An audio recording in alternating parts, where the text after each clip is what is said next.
오늘은 부활절 다섯째 주일 성서전과 본문 중에 하나인 요한복음 14장 1절에서 14절까지의 말씀을 통해서 하나님의 은혜를 나누도록 하겠습니다. 부활절이 7번이죠. 기쁨의 50일 7번 동안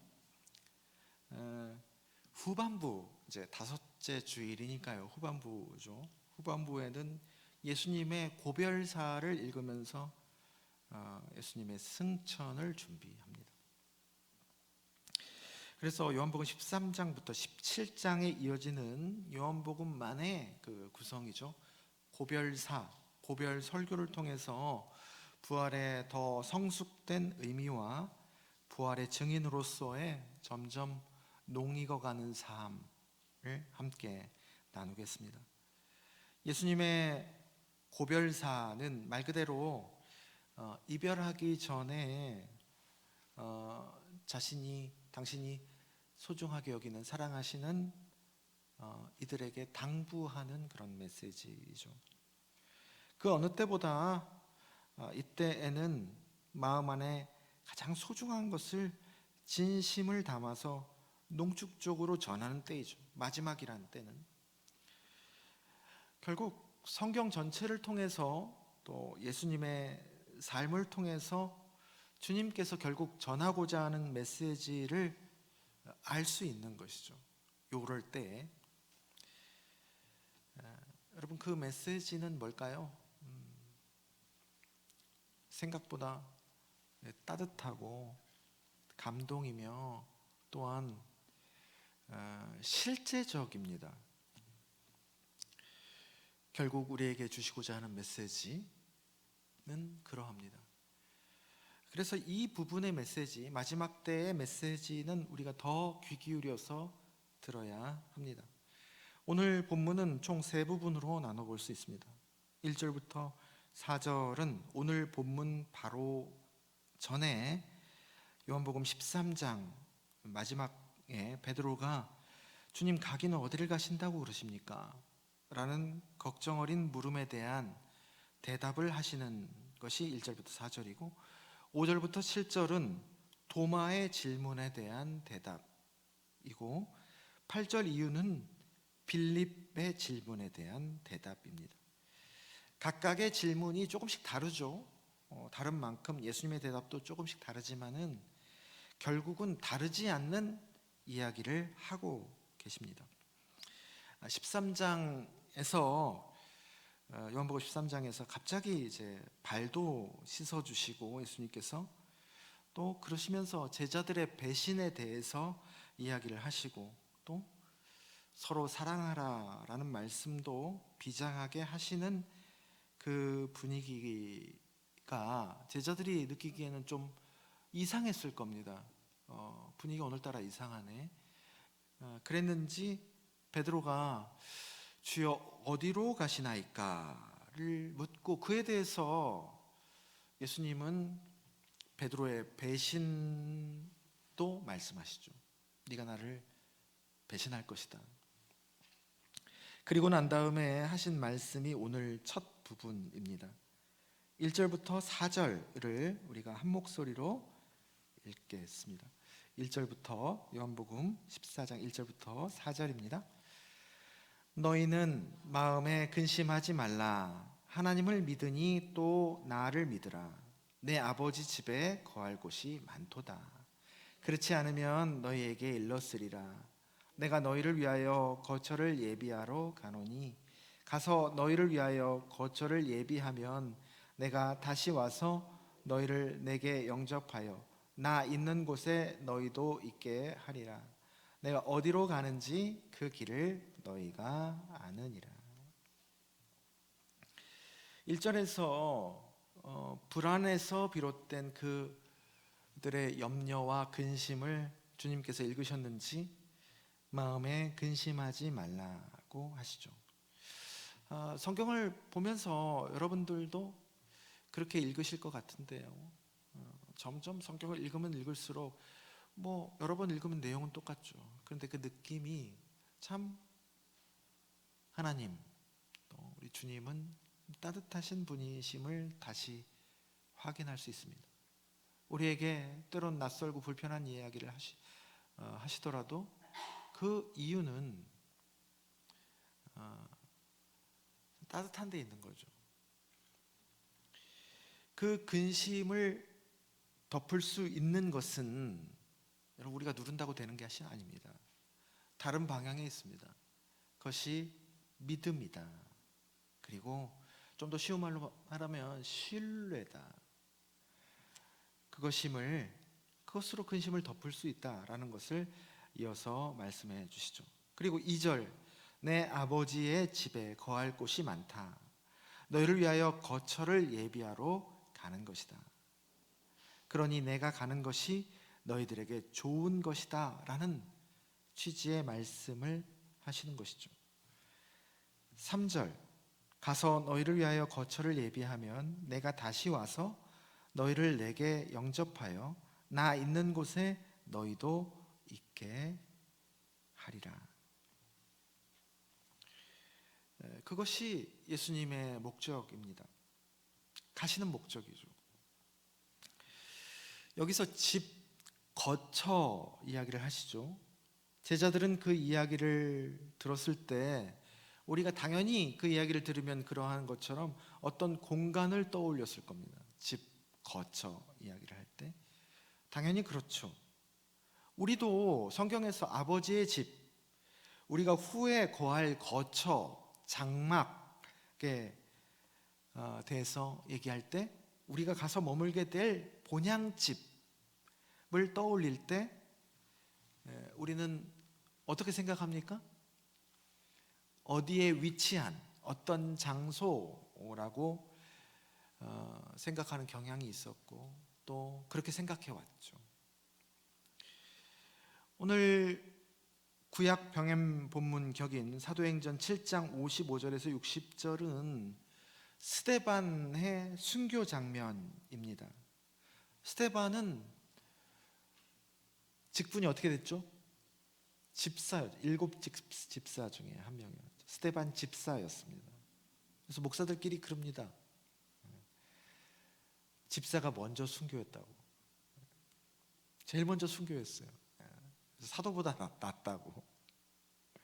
사도가 꼭 목사를 얘기하는 건 아니지만 사도들은 그 말씀과 기도에 전무하기 위해서 이 다른 일, 행정적인 일들을 담당하는 집사를 세운 거잖아요. 그 집사가 먼저 순교합니다. 그 스데반이 죽은 이유가 뭐죠, 여러분? 스데반의 설교죠. 설교 한 번 잘못해서 돌에 맞아서 죽은 겁니다. 7장 전체에 나오는 스데반의 설교를 보면 스데반이 가지고 있는 성경에 대한 이해, 그 신학의 깊이, 더 나아가서 그동안의 이스라엘 백성들의 발자취, 역사죠. 역사에 대한 깊은 이해와 통찰이 아주 정확하고 깊습니다. 설교의 모본을 보여주는 것 같아요. 성경에 대한 깊은 이해와 그것을 해석하는 신학의 깊이, 그리고 그것만 가지고 있는 게 아닙니다. 인간의 역사에 대한 역사의식이죠. 바른 역사를 같이 넣어서 설교를 하는 것이죠.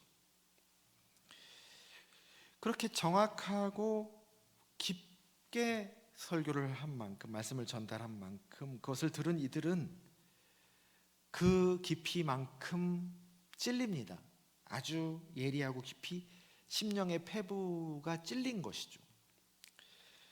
여러 가지 이야기를 스데반이 하는데 그 중에 마지막 부분에 집에 대한 이야기를 하거든요. 오늘 본문 바로 전 7장 긴 설교의 마지막 부분쯤입니다. 집에 대한 이야기를 하거든요.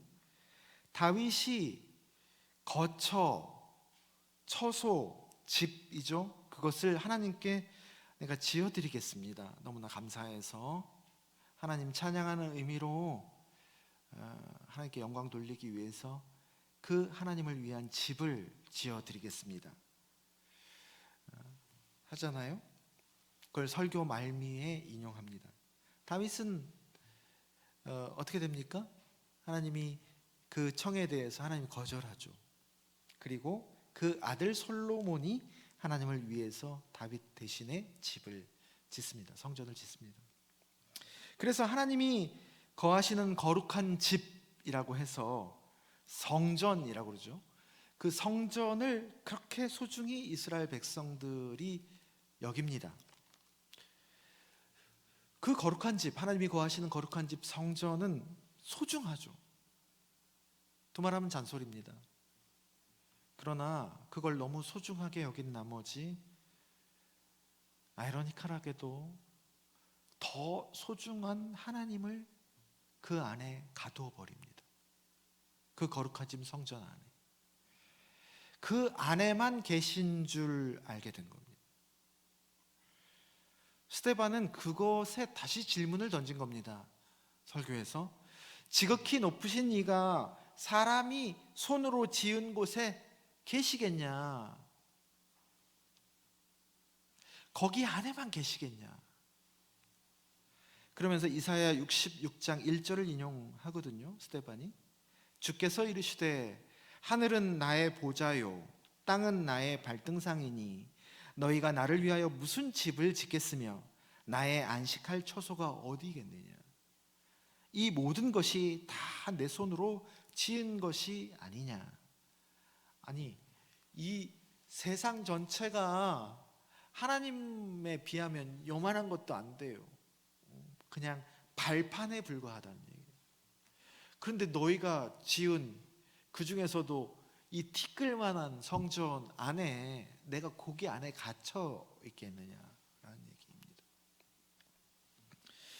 결국 하나님은 인간이 만든 어떤 장소, 어떤 틀, 어떤 개념에 갇히지 않으신다를 어느새 그런 생각에 휩싸여서 열심을 다하고 있었던 유대인들에게 스데반이 용기 있게 선언을 한 것입니다.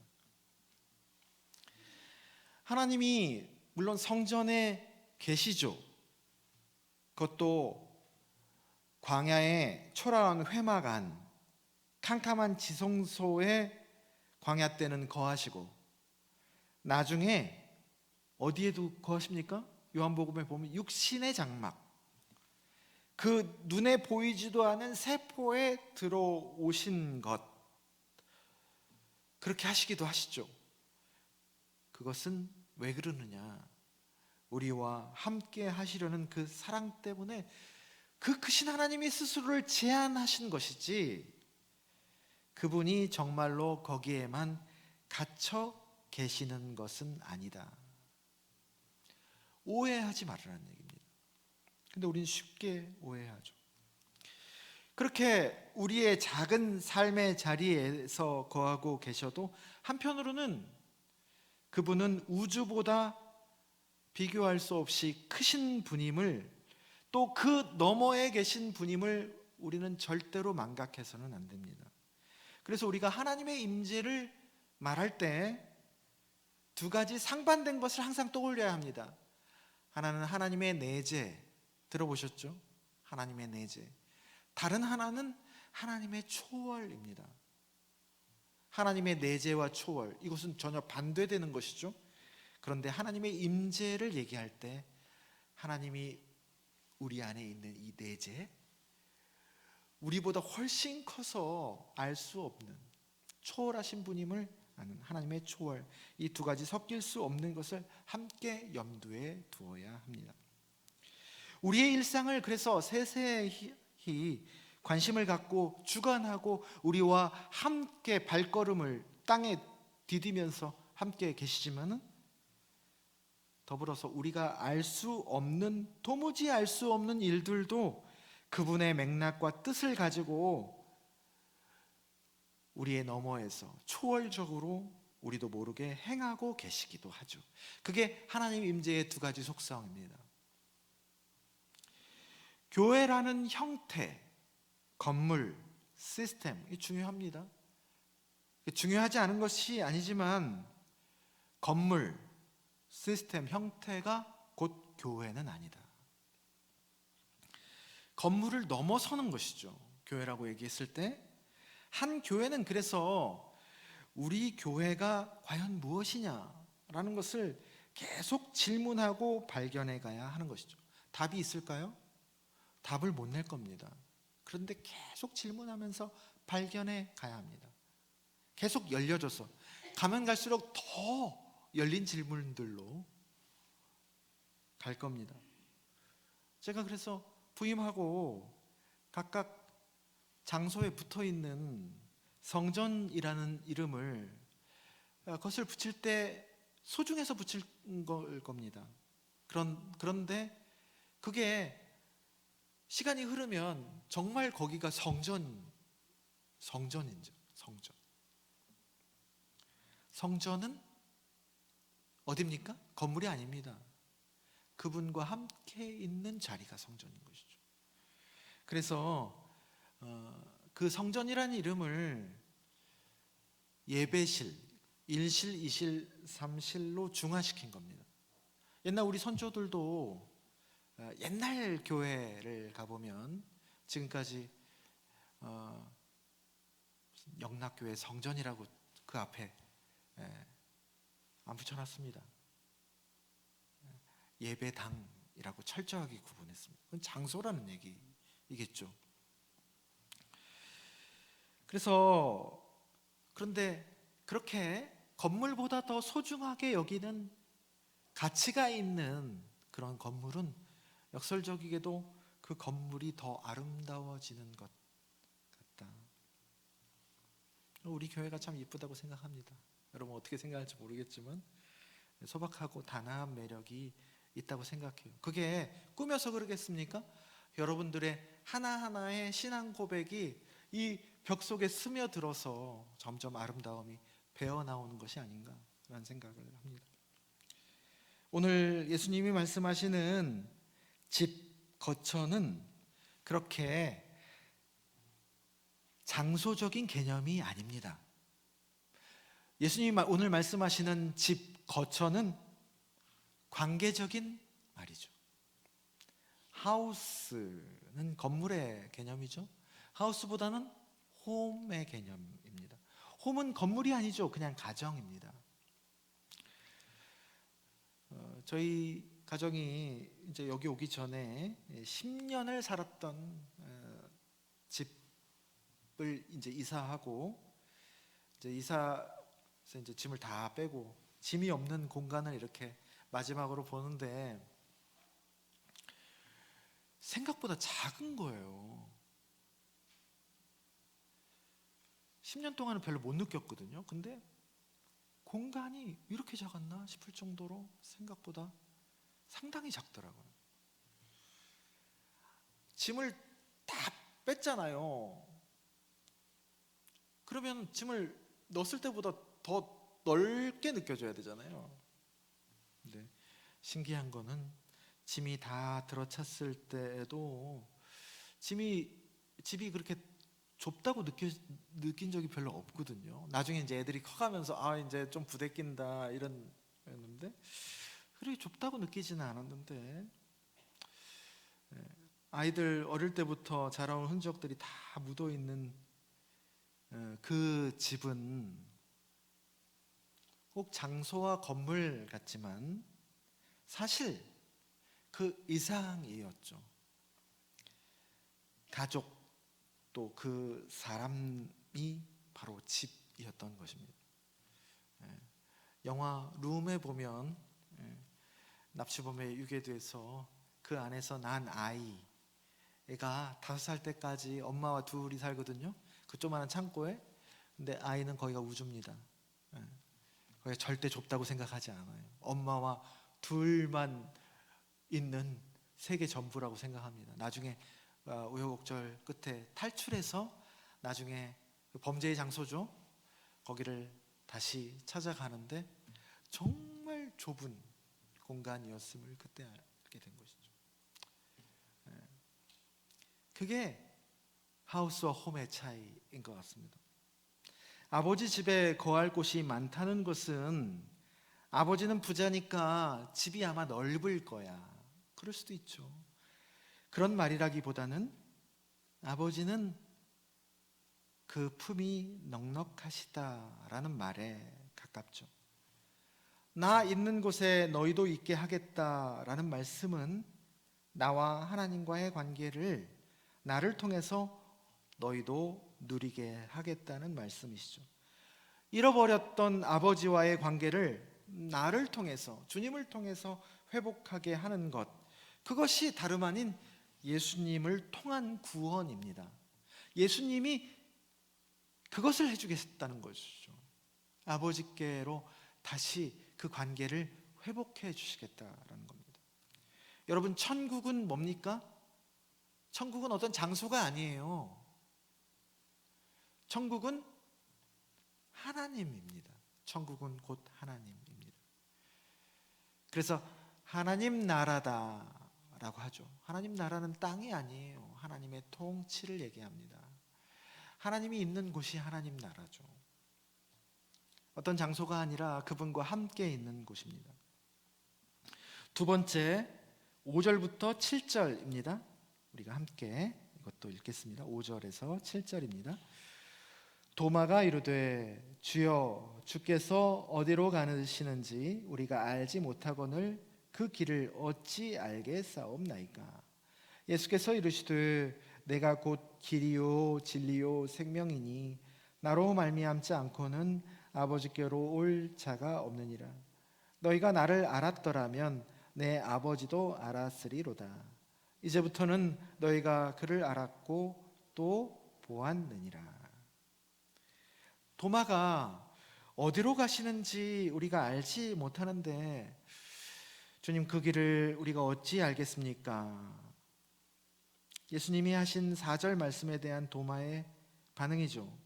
그 길을 너희가 안다 라는 예수님의 말씀에 우리는 모릅니다 라는 도마의 대답이자 질문입니다. 그때 하신 예수님의 7개의 신적 선언, 지난 주일에도 말씀드렸듯이 그 7개의 에고 에임이 나는 뭐뭐이다 중에 하나를 말씀하시죠. 내가 곧 길이요 진리요 생명이다. 여러분, 여기서 우리가 꼭 명심해서 알아야 할 것은 나에 관한 것이 길이고 진리고 생명이 아닙니다. 나에 대한 것이 아니에요. 어바웃이 아닙니다. 뭐가 길이고 진리고 생명입니까? 내가 곧 길이고 진리고 생명이다. 왓에 대한 문제가 아닙니다. 후에 대한 문제입니다.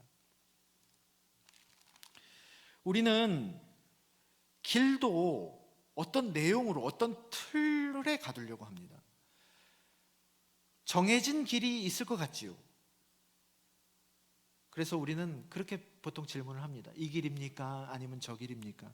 동쪽으로 가야 합니까? 서쪽으로 가야 합니까? 높은 자리로 올라가야 합니까? 아니면 이쯤에서 내려놔야 합니까? 주님 뭐라고 말씀하십니까? 내가 곧 길이다. 그 말은 정해져 있지 않다는 얘기입니다. 주님과 함께 동행하는 것이 바로 길이다라는 거예요. 여러분, 이스라엘 백성들이 광야를 걸을 때 광야에 길이 있었습니까? 광야는 원래 길이 없는 곳입니다. 그러나 하나님이 구름 기둥과 불 기둥으로 매일매일 인도하신 그 부르심과 이끄심이 바로 길이죠. 사람들은 그 자취를, 돌아온 지금까지 걸어왔던 자취를 또 길이라고 할 수도 있을 겁니다. 그런데 그들이 걸어간 그 다음에 그 자취, 그 뒤에도 그게 길일까요? 그 뒤에 따르는 이들은 또 달라질 수 있습니다. 하나님이 어디로 이끌고 갈지 모르겠거든요. 그게 그들에게는 길입니다. 제가 참 좋아하는 시편 9절, 시편 77편 19절. 주의 길이 바다에 있었고 주의 곧은 길이 큰 물에 있었으나 주의 발자취를 알 수 없었나이다.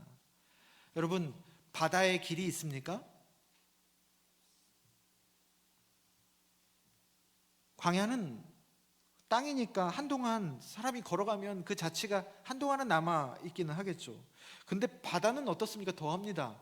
지나오면 바로 사라집니다. 주의 길이 그 바다에 있었다. 주의 곧은 길이 그 큰 물에 있었으나 주의 발자취를 알 수 없었나이다. 어떻게 왔는지를 자취도 알 수 없다라는 겁니다. 그런데 그 다음 절 시편 77편 20절이 그런데 주의 백성을 양떼같이 모세와 아론의 손으로 인도하셨나이다. 어찌됐든 인도해내셨더라. 길을 알아서 가는 게 아닙니다, 여러분. 길을 알아야 가는 것도 아닙니다. 어찌됐든 그분을 따라갔더니 거기에 도착했어요. 푸른 풀과 쉴만한 물가로 선하게 인도하신 것이죠. 그분을 목자 삼으니까. 여러분, 그분 자체가 길입니다. 그래서 그 길에 대해서 너무 묻지 마세요. 그래서 신앙생활을 하면서 여러분, 용하다는 사람들 있을 겁니다. 용하다는 사람들한테 가서 길을 묻지 마십시오. 안 보여서 막막해서 또 불안해서 좀 시행착오를 줄이려고 묻고 싶은 마음은 인지상정일 겁니다. 저도 그럴 때가 있으니까요. 근데 그 질문에 대해서 명확하게 얘기해 주는 사람은 아마 가짜일 가능성이 매우 높습니다. 그리스도인은 그 막연함을 그냥 물고 가는 존재들입니다. 그냥 막연함을 물고 가는 거예요. 언제 그게 답이 날까요? 평생 가도 안 날 겁니다. 그것을 물고 그 열망을 가지고 한 발씩 인도함을 받는 거예요. 그분을 신뢰함으로. 그게 양이 하나님을 목자 삼은 현실적인 이야기 아니겠습니까? 양에게 알려준다고 알겠습니까? 정호승 시인의 그 유명한 시 봄길에서 이런 대목이 있죠. 길이 끝나는 곳에서 길이 되는 사람이 있다. 저는 그 사랑의 시인이라는 별명을 갖고 있죠. 사랑을 깊이 이해하는 그 시인이 다분히 이러한 시들을 통해서 예수님을 표현해 놓았다라고 여기고 있습니다. 길이 끝났는데 길이 그래서 없어요. 길이 끝나서. 그런데 내가 길이라고 했던 그분이 다름 아닌 길이다. 그 사람이 길이다. 여러분, 천국으로 가는 길도 천국입니다. 왜냐하면 그분이 길이시기 때문입니다. 길에 있으면 그분과 함께 하고 있는 것이니까 그 길이 집이고 거처이고 다름 아닌 천국이죠. 여러분의 인생의 목표는 뭡니까? 목표는 뭐죠? 또 우리 교회의 목표는 어디에 있을까요? 그 목표 가끔씩 중요합니다. 단기 목표도 중요하고 우리의 이정표가 될 수도 있으니까요. 그런데 그것보다 지금 여기에 계시는 주님이, 살아계신 주님이 더 소중한 본질입니다. 그 목표를 이룬다 할지라도 혹 거기나, 그 목표를 이룬 거기나, 지금 아직 이루지 못한 부족한 여기나 주님은 동일한 분입니다. 그걸 꼭 기억하셔야 됩니다. 나도, 나의 가족도, 교회도 이 길로 가라, 저 길로 가라 하는 것보다 지금 여기에 떠나지 않고 계시는 하나님을 느끼도록, 맛보도록, 잊지 않도록 해주는 게, 그래서 그분과 함께 길을 찾아가도록 해주는 게 제일 옆에 서는 사람들이 할 수 있는 제일 좋은 도움이라고 생각합니다.